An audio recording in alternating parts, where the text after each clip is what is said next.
Currently, Warriors, and by that I really mean Natalie and Sarah Rees-Getter, are adapting the first arc of the series into a graphic novel adaptation. And on April 8th of this year, about 9 months after the first entry was released, we got the second. The first graphic novel combined the stories of Into the Wild and Fire and Ice, and this one combines the stories of Forest of Secrets and Rising Storm. At least, in theory. It's more complicated than that, but I can safely say that I enjoyed this book. I'll explain why shortly, but first, I need to remind everyone that there will be spoilers for this graphic novel, and the story of the original series in general throughout this video. If that's something you'd like to avoid, hop off now. First off, I'd like to reiterate my appreciation that this graphic novel adaptation exists at all. Well-made graphic novel adaptations of books have been instrumental in getting a lot of my kids to read and enjoy reading, and I'm grateful to have that for Warriors. More than that, though, I'm grateful that this specific adaptation turned out as well as it did. Given the track record of Working Partners as a company and Warriors as a series, this adaptation being so detailed, expressive, attentive to characterization and consistency, and overall being faithful to, respectful of, and willing to improve on the source material is not something I had anticipated.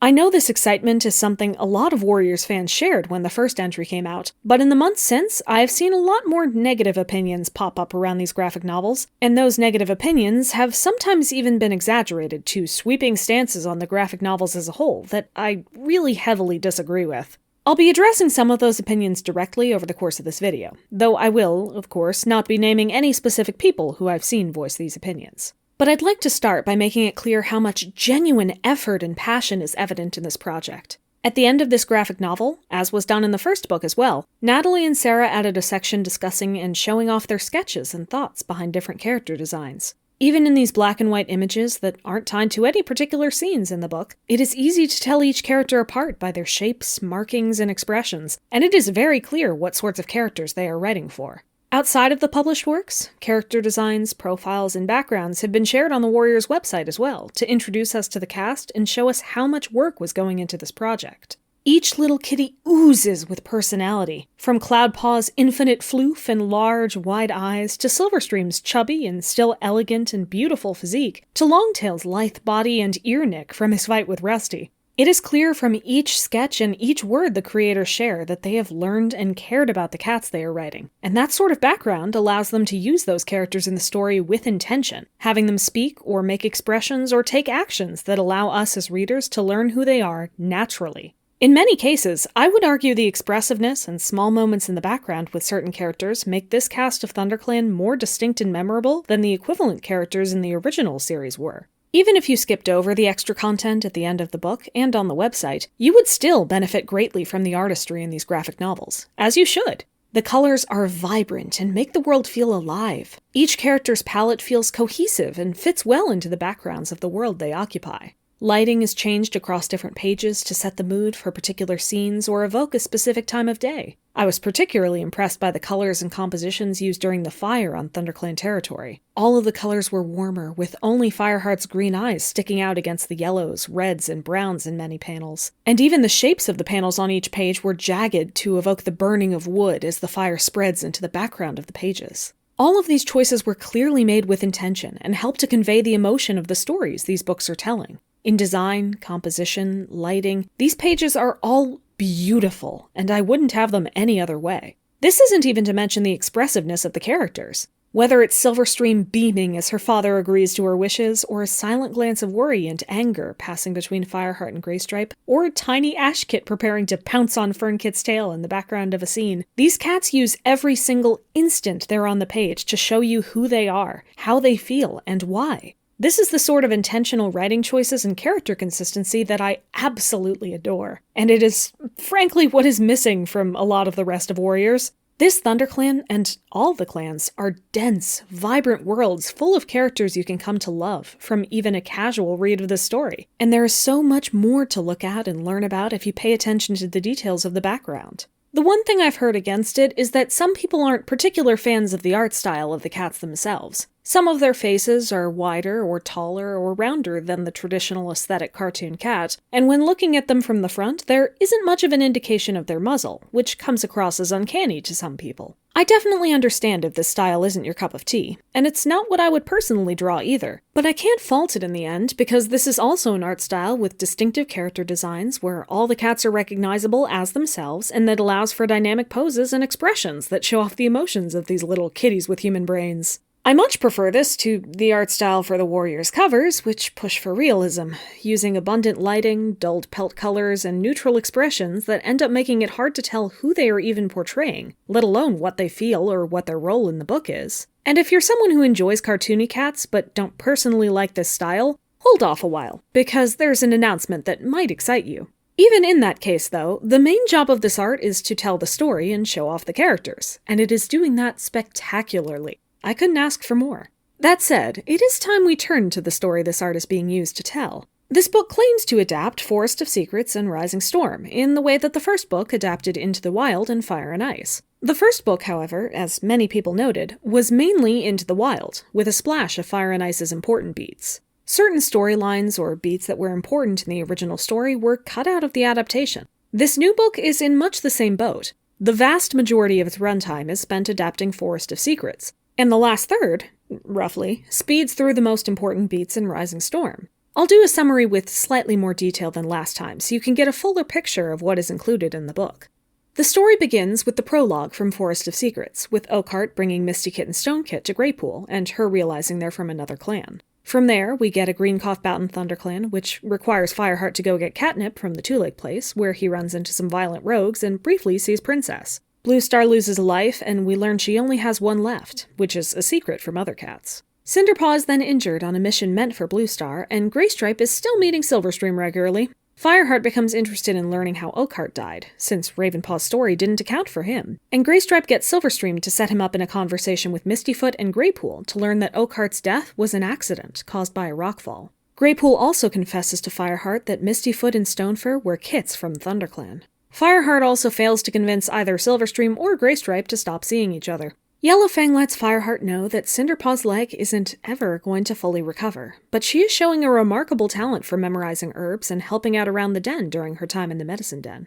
Yellowfang says that, considering how skilled she is and how old Yellowfang is getting, if Cinderpaw doesn't want to return to warrior training, she'd be happy to take her as a medicine cat apprentice. They agree, though, that it should be Cinderpaw's decision. Rogue scents from the same few rogues have been appearing at the borders. Brindleface has new kits, Ashkit and Fernkit, and Princess also had a litter of kits, one of whom she wants to give to Fireheart to be raised as a warrior. Though some warriors aren't happy, Cloudkit is accepted into the clan, and Greystripe supports them even though he and Fireheart are not on good terms right now.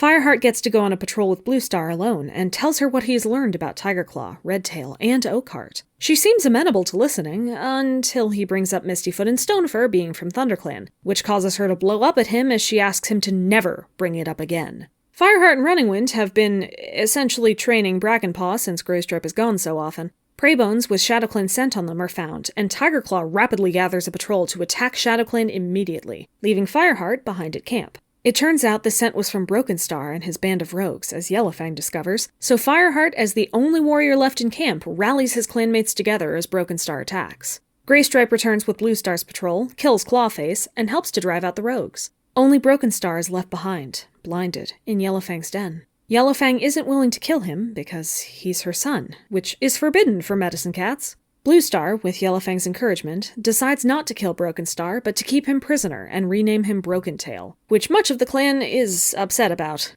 Sandstorm and Dustpelt are also made warriors for their performance in the battle. At the gathering, Tallstar and Nightstar are furious about Brokenstar not being driven out, which I'm sure will go great.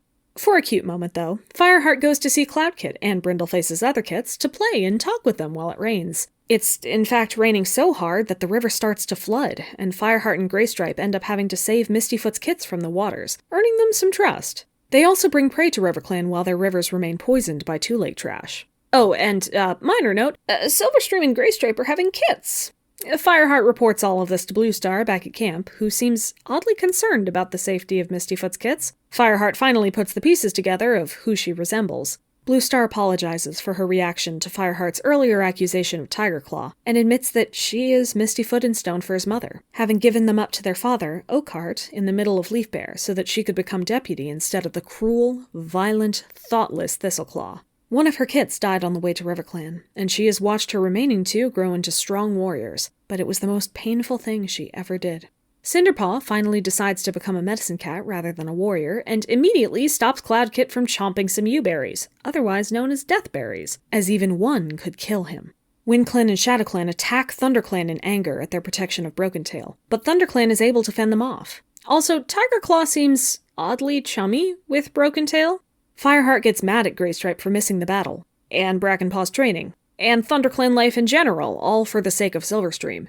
Tigerclaw catches Fireheart leaving prey for Mistyfoot and RiverClan, and would probably have gotten him into significant trouble, if not for Greystripe bursting in to tell him that Silverstream was having her kits. Cinderpaw does all she can for them, and even orders Tigerclaw into doing what he can to help, but Silverstream ends up dying, and both Greystripe and Cinderpaw are devastated. They take the kids to Goldenflower to nurse them, while Greystripe buries his love. Bluestar opts not to punish him, as Silverstream's death was punishment enough, even as Longtail insists that he be punished as a traitor. And Cloudpaw becomes Fireheart's apprentice. Yellowfang assures Cinderpaw of her skill as a medicine cat, despite Silverstream's death, and the two of them grow much closer.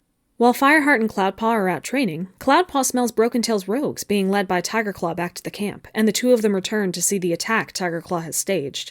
Fireheart ends up saving Bluestar from Tigerclaw, and RiverClan bursts in just in time to fend off the remaining attackers. Tigerclaw is exiled, with none of his friends following him, and Broken-Tail is killed, seemingly by Yellowfang with some deathberries. Fireheart is made the new deputy, and has some difficulty organizing patrols, and RiverClan returns for their original goal of requesting to keep Greystripe and Silverstream's kits. Greystripe doesn't want his kits to grow up surrounded by bloodshed, so he lets them go willingly, and decides to join RiverClan with them. Bluestar tries to visit the Moonstone with Fireheart. Only Fireheart, as she doesn't trust anyone else. But WindClan is still angry and drives them back without getting to see StarClan. Bluestar takes this as a sign that StarClan doesn't want to speak with her and is angry with ThunderClan. Cloudpaw has apparently been leaving prey behind while hunting, and slacks off more when Fireheart lets him hunt alone to make up for it. Fireheart talks to Sandstorm about this, who points out that Cloudpaw isn't Fireheart, and may not have the same feelings about being a clan cat. They can at least go after him to check, though. They follow Cloudpaw to the Two-Leg place, where they meet Princess, who hasn't seen him, but has smelled him frequently, and they eventually see Cloudpaw mewing for food from a two-leg nest. He gets himself trapped in a cage the Two-Legs left outside, and Princess is able to free him. Soon after, Cloudpaw apologizes and said he would rather be hungry forever than be taken from ThunderClan. Back at camp, Fireheart tells Whitestorm that he's decided on Darkstripe and Dustpelt as the mentors for Fernkit and Ashkit, showing he isn't biased and letting the two of them prove themselves. Cinderpelt, who now has her medicine cat name, takes credit for helping him make that decision. Spotted Leaf comes to Fireheart in his dreams and says that ThunderClan is in danger, which, it turns out, is from a forest fire. The whole clan has to flee, but Bramblekit, Halftail, and Patchpelt are missing, and Fireheart and Yellowfang go back for them. Fireheart gets Patchpelt, and Yellowfang gets Halftail, both of whom are unconscious, but a burning tree falls to block off Yellowfang's path. Fireheart rescues Bramblekit from a burning tree and manages to get him and Patchpelt to safety, though Patchpelt is already dead. ThunderClan shelter across the river at RiverClan's camp, and Fireheart goes back with Greystripe when the fire dies down to see what is left behind. Halftail is dead, but Yellowfang is alive-ish, and is able to tell Fireheart how proud she is of him, and confess to Broken-Tail's murder. She is ready for StarClan's judgment, but she first wants to thank Fireheart and Bluestar for the life they gave her here. She only regrets that she won't live to see Fireheart fulfill his destiny. She then passes away. Bluestar takes the fire-destroying ThunderClan, a direct contradiction to Spotted Leaf's old prophecy, as a sign that StarClan has forsaken them, and she also refuses to let Greystripe come back to ThunderClan as he has already made his choice of Kidsilver Clan. He needs to live with it, which clearly reflects her own personal feelings. Fireheart tries to comfort the clan, but Bluestar barges in to say that she will never visit StarClan again, that StarClan has declared war on her clan and she will never forgive them. As she does so, we see hungry dogs snapping at a fence in the background, along with Tigerclaw in front of the Moonstone. The book then ends. This story is definitely quickly paced, trying to cram 704 pages of prose into 259 graphic novel pages. technically more, since the beginning of this book covers the Broken Tail attack and prisoner plot, along with Cinderpaw's injury from fire and ice. But it's not incoherent, and the events in it matter all the way through the story. With that said, there are a fair number of things that were cut or changed from the original story when creating this adaptation, so I'll list them for you now. I'll only be including major beats here rather than listing every hunting patrol or survey of camp missed and every short conversation altered in the new medium. In the original Forest of Secrets, Fireheart and Greystripe traveled to visit Ravenpaw and Barley in their barn, so Ravenpaw could clarify his story about Redtail and Oakheart's death. A necessity, given that the original incarnation of the story in Into the Wild implied that Redtail killed Oakhart. In this book, that implication was never made, so Fireheart just needed to clarify how Oakhart died, and he could do that with Mistyfoot rather than Ravenpaw. As a result of this cut, Fireheart and Greystripe also didn't need to be punished by Tigerclaw and Bluestar for coming back from a long journey they couldn't explain while being suspiciously well fed from the mice in the barn. Spotted Leaf had 4 dreams across the original 2 books, none of which told him that the camp was on fire. Instead, those dreams had a warning that water can quench fire, had Spotted Leaf just walking away, gave the message to beware the enemy that seems to sleep, and finally confirmed that Yellowfang was dead after her death scene. There was also a 5th dream with no Spotted Leaf that just showed a queen fading away and leaving her kits as a hint towards the Bluestar mystery. None of these dreams had particular impacts on Fireheart's actions or the story, so I'm not surprised they were cut. The only important thing is that Fireheart dreams of Spotted Leaf at all, and he still does.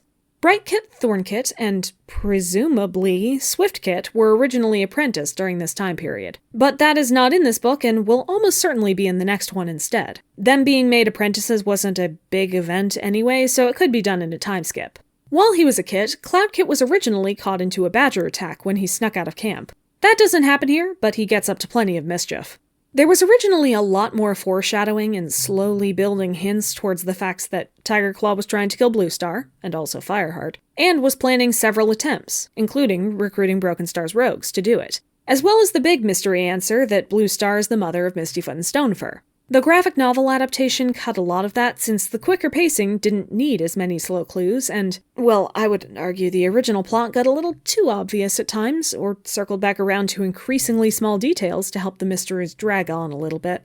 In a similar vein, the original book included multiple visits to Princess and multiple visits to RiverClan to return prey, each of which were condensed for the graphic novel. The original also included Fireheart and Greystripe getting punished for feeding RiverClan before Silverstream's death came up, but the condensed timeline removed this punishment too. Cinderpelt originally shared a conversation with Fireheart before and after getting her name as a medicine cat, but those were both skipped for this adaptation. However, they do have an equivalently emotional scene discussing Cinderpelt's role and future, which I will talk about shortly. In Forest of Secrets, Willowpelt was already expecting White Storm's kits, which may well still be the truth, but isn't mentioned here. And finally, for this book, there was originally an ill omen on the night Fireheart was made deputy. Late. But it didn't actually go anywhere, and all of the tone and emotions evoked are still present here. The more major cuts are, predictably, in Rising Storm. There were essentially 3 major plots going through this book. The first was the character development with Fireheart and Bluestar and Fireheart and Sandstorm, and both of these relationships, and the changes to them, are still in the graphic novel, if in a reduced way.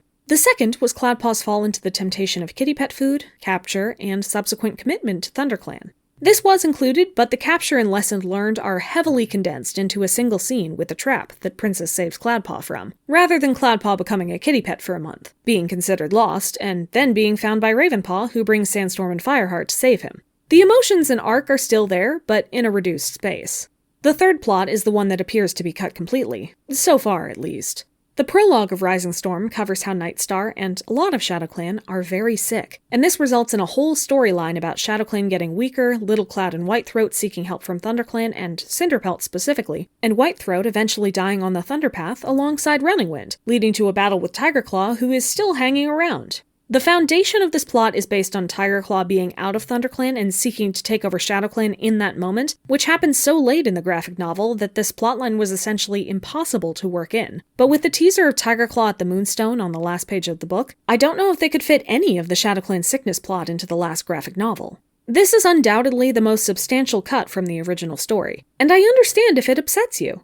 But I don't think the graphic novel, at least as it is right now, suffers for its exclusion. We'll have to see how they deal with the third entry, as well as the next arc's adaptations, to decide how detrimental this cut ended up being, as the primary long-term consequence would be around Little Cloud's medicine cat position or relationship to Cinderpelt.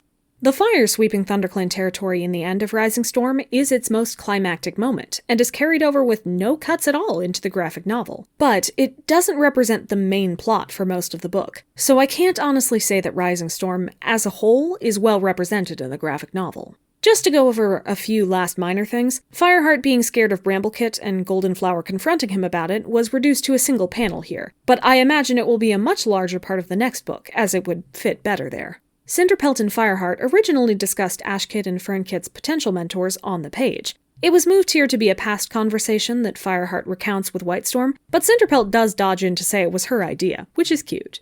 The clans went to a couple more gatherings in the original, announcing that Broken Tail is dead and Fireheart is the new deputy, and then go into the gathering without Bluestar when she refuses to attend. That second one was where Running Nose announced that Tigerstar is ShadowClan's new leader, which also wasn't confirmed in this graphic novel. And finally, because I know it has already come up and will come up again, we appear to have no Snowkit. In the original books, Snowkit only appeared for a few chapters of A Dangerous Path, so we technically aren't even to his content yet. But these artists have been pretty good about showing us the kits that exist at any given time, and Snowkit would most likely have to be alive by now to do anything he does in the next book. I could be proven wrong, but I don't believe Snowkit will be showing up in the graphic novels.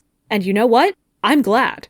I know a lot of people in the fandom love him, because he's been with us for so long and is unique, and every character in the first arc has been expanded over hundreds and hundreds of fandom iterations. But canon Snowkit is a character that existed for precisely 4 chapters, said one line, and was only ever invented for the purpose of being a tragic death since he was young and disabled. It would be trivially easy to remove him completely and would negate the ableist implications of his writing in the original version of the story. It is possible to write Snowkit as still deaf and not have him die, or invent tail signals to communicate with him, or let Brackenfur mentor him, but any of those options would radically divert the course of the cast in this story in a way the adaptation has staunchly avoided doing. Not killing off a character that was killed in the original would be too great a change to consider this the same story, as it would essentially require inventing and adding in a completely new character that was never conceived of in the original. Snowkit is not a complex character who died too early and had all his great plans cut short. He was a caricature who was invented exclusively to die.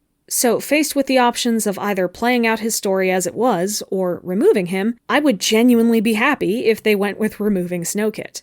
Aside from cuts to the story, several parts of the original story were changed in the adaptation. I'm not going to mention every line change or additional expressions, but they all serve to help us know the characters or world, or in some cases, to improve upon some shortcomings of the original. I'll just cover a few of the more notable changes.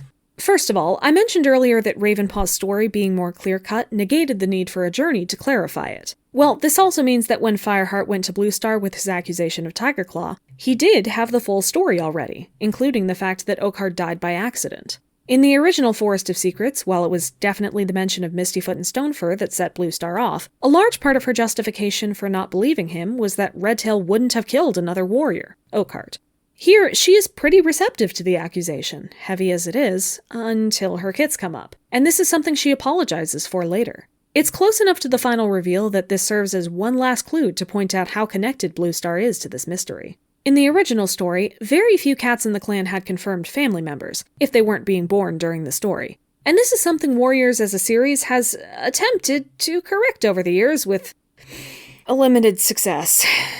Here, we have a casual conversation with Fireheart and Sandstorm confirming no parentage, but that in the graphic novel universe, Dustpelt and Ravenpaw are brothers, and Sandstorm had no siblings, which is something she always felt a bit jealous about.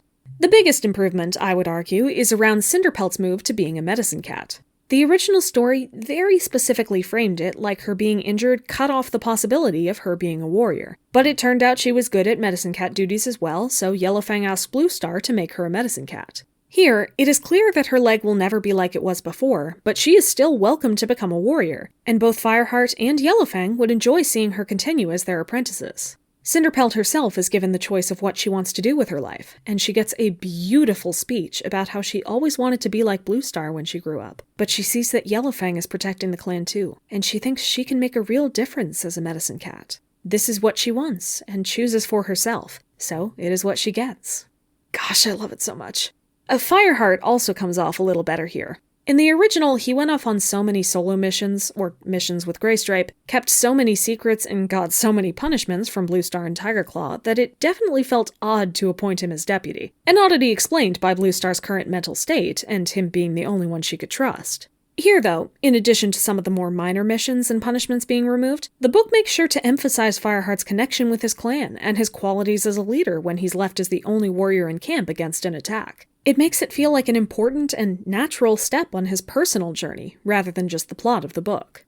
Golden Flower also has a more emphasized relationship with Featherkit and Stormkit before they are taken to RiverClan, which is just adorable, and which was almost entirely missing from the original. Speaking of Featherkit and Stormkit, Graystripe's reasons for joining RiverClan are more clear and emotional. In the original, he just didn't want to make ThunderClan fight for his kits after he caused them so much trouble, along with the secret reason that RiverClan is all he has left of his beloved mate, and he doesn't want to leave them or his kits. Here, Graystripe points out how much conflict ThunderClan has faced recently, even in their own camp, which is quite a lot because of the faster pace of the story, and he says that he doesn't want his kits to grow up surrounded by nothing but bloodshed. This is a peaceful way to resolve the situation, and he's going to take it. But he can't let his kits go without him, as they are all he has left of Silverstream. So he leaves too. Which might be good anyway, as he's not sure ThunderClan would ever trust him again, or if he wants them to trust him. Dovetailing nicely with that, the impact of Graystripe leaving is also stronger because of his relationship with Fireheart. These two were always good friends with a rocky fight in the middle, but with the faster pace, the caring expressions, and the specific reasons they give for seeking each other out, their relationship comes across as much more intimate than it was before.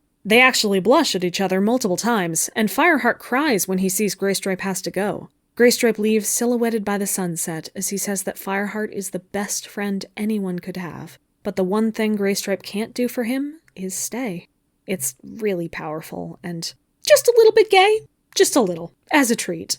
Another change I really appreciate, at least so far, is how Bluestar's mental degradation is being handled. The difference in Bluestar after Tigerclaw's murder attempt in the original work was stark and immediate. She wasn't able to use the correct words for Fireheart's deputy ceremony, appeared frail and unsteady on her paws, stayed in her den most of the time, had extreme trust for Fireheart and RiverClan and none for anyone else, and seemed to oscillate between a disconnection from reality and intense, anger-filled delusions. In the original text, all of this was caused by Tigerclaw's break of her trust, probably combined with her recent reflections on the actions she took to become leader. In the graphic novel, those were both definitely factors, but so was being refused a visit to StarClan, and having her home burned down against the prophecy she was given. And with these events happening so much closer to each other, we were able to see the steady decline of Bluestar's ability to trust in anyone. Her behavior, even during this break, is also much more respectful of real-world mental illness and trauma responses. It's a tragic tale, but we still recognize this cat, with her anger and trust issues and war on StarClan, to be the same wise and battered leader who has been taking on too much pain over and over as the world fails to support her or give her any solace.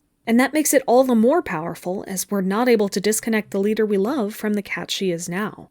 Looking back across the whole story, there are two angles we could judge this graphic novel from. The first is how well it adapted the story we love as old fans, and the second is how well it works as an independent story for new fans. I will fully admit that the graphic novel doesn't do either perfectly, but I would argue that it does both well. As old fans who know this story well, most of the characters, moments, battles, and plot beats that we know and love are here on full display, with dynamic poses, beautiful spreads, and endearing expressions that make revisiting this story feel fresh and new, despite also being familiar. I would even argue that the characters and relationships are often more clear, consistent, and touching than those in the prose books. And certain choices made in the original series that haven't aged well have been changed to versions that I think most fans will really enjoy and benefit from. If you're a fan of the series, I would absolutely recommend this adaptation, as it's frankly some of the best, if not the best, content that the series has made in quite a while. Meanwhile, for new people picking up these graphic novels as their first introduction to warriors, they will get to see a fun story with engrossing illustrations and consistent characters, which will help the series be appealing at a baseline. The core story from the original arc is also still intact in this adaptation, so far. So while there are still plenty of moments and plots missing from the original 6 books in the graphic novel, readers can come away with a pretty good idea of how the first arc story went. An adaptation is never going to be a perfect recreation of every character, scene, or plot, particularly when changing to a medium that requires more space to tell the same story, and when asking authors to change 6 books of story into 3. I genuinely understand if, after reading the graphic novel, you are sad that favorite characters, plots, or important moments weren't included, and it would make sense for you to prefer the original books. But I count that as a strength of the adaptation as well. Now you, as old fans who have spent so much time, maybe over 20 years, thinking about these characters and moments from the original series, can use the differences from the graphic novel as a conversation starter, and a bridge to help new fans start reading the prose books as well. Even if you never meet anyone who is reading the graphic novel as their introduction to the series, I would still say it's worth a read for any old fans. It's okay to be sad that not everything from the original series is in these books, but expecting this graphic novel to contain all of the original series content is unreasonable, and everything that was included in these books was adapted extremely well, with plenty of additions, changes, and background scenes for fans to dive into and enjoy. I cannot ask for anything more than that. Right now, the graphic novel adaptations are my favorite thing coming out of Warriors, and I have more trust in their continued passion, consistency, and quality than I do for most of the series. This is why I was so happy to hear confirmation that the new Prophecy and Power of Three are going to be adapted as well, when the original series is done. I hope they keep this up for all the arcs, and even the supplemental material if they get that far. I'd be really interested to see what they would add, change, or shave off to their later stories. The new Prophecy has never been a favorite arc of mine. Far from it, actually. But with the chance to adapt and change that arc, adding in more personality for our characters and cutting the long stretches of time wasted, the graphic novel adaptation of it could be genuinely good. It at least has the potential to be. Even better, they're choosing not to overwork their artists by having them endlessly drawing these cat books. Instead, a new pair of artists are being brought on to make the new Prophecies graphic novels, in the way that Natalie and Sarah drew and wrote the original series. So I want you all to send good luck and appreciation to Gibson Twist and Sammy Savos, apologies for any mispronunciations, on their upcoming work. Treat all of the artists nicely, because creativity dies when you push too long and too hard on a single project, and these artists are giving us a tremendous gift in some fabulous adaptations of a series that is near and dear to many of us. So yeah, graphic novel good. Go read it. Thank you for watching. And always remember that being different is not always the same as being worse.